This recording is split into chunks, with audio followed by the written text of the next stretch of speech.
Hi everyone, this is Laura Campagna, the Wednesday Witch, and I'm here with your tarot forecast for Aquarius season. Aquarius is an air sign.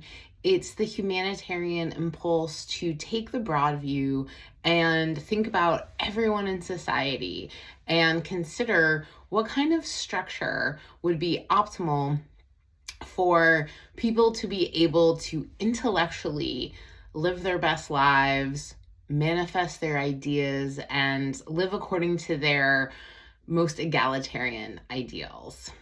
This is an interesting Aquarius season because we've got Saturn in Pisces, which is giving us a bit more sensitivity and a sense of our own kind of mysticism and the magic that we want to bring into the world, in a trine with Mars in Cancer. Now, Mars is retrograde in Cancer, and this is bringing up issues of safety within the home and the country at large. So Cancer is about families, children, food, getting your basic needs met, shelter, and also Mars has a difficult relationship with Cancer because it is a place where the warrior has to be constrained. Now, there is this sense of how do we defend and protect those that we care about, and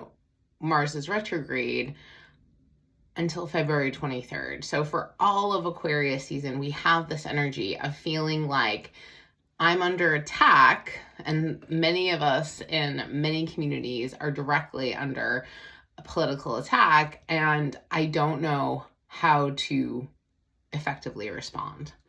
Now, Venus goes into Aries on February 3rd and begins, really this activation around its retrograde cycle. And we begin the Aquarius season tarot reading with the Queen of Wands. Now, the Queen of Wands is a badass. She is fierce. She is not afraid to take up whatever cause she feels is righteous and go full force. So this is warrior goddess mode. And that's what we're really going to see from Venus in March. Currently, we're kind of just absorbing everything and kind of taking the blows, as it were, and thinking about, okay, what is the most effective way to respond? Because Aquarius is about the larger systems, and we see a lot of people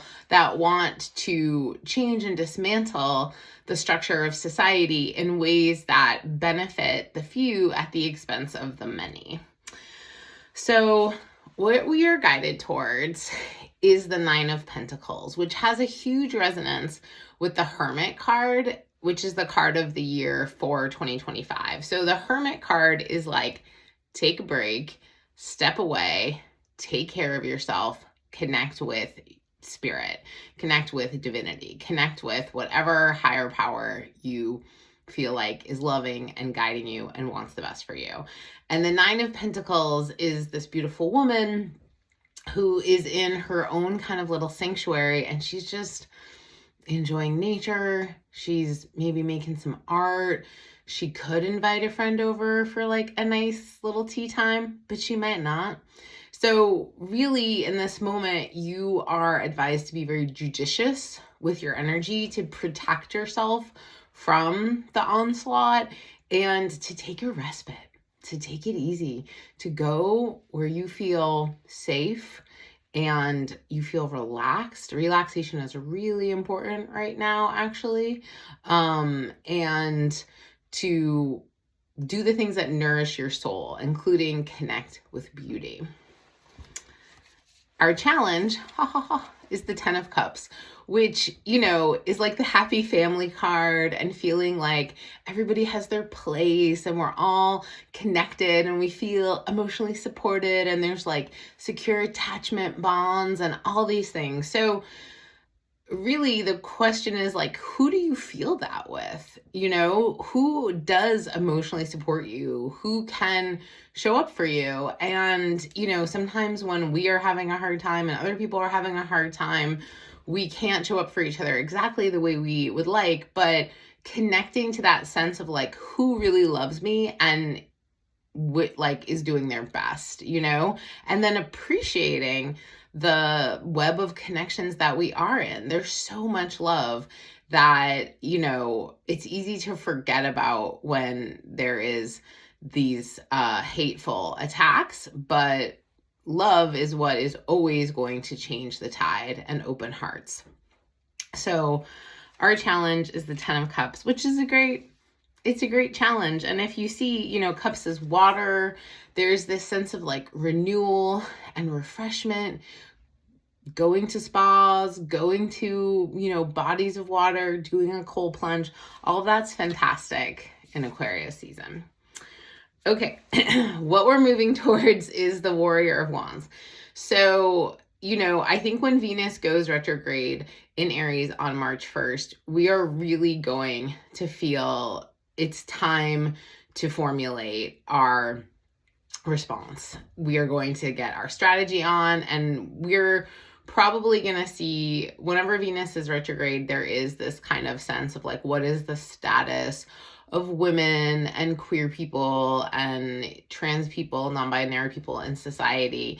And so we might see even more of kind of like the advancement of the agenda to disempower and disenfranchise and oppress all of Venus's children. But we will also have Venus in warrior mode going into the underworld to face the shadow and become stronger. And, you know, something dies in that process, and it's usually a sense of self or what could have been, or, you know, the illusion of a relationship or a situation, but a greater truth is gained and a greater strength. So taking the time to take care of yourself now and fortify yourself, knowing that the time for action will eventually come.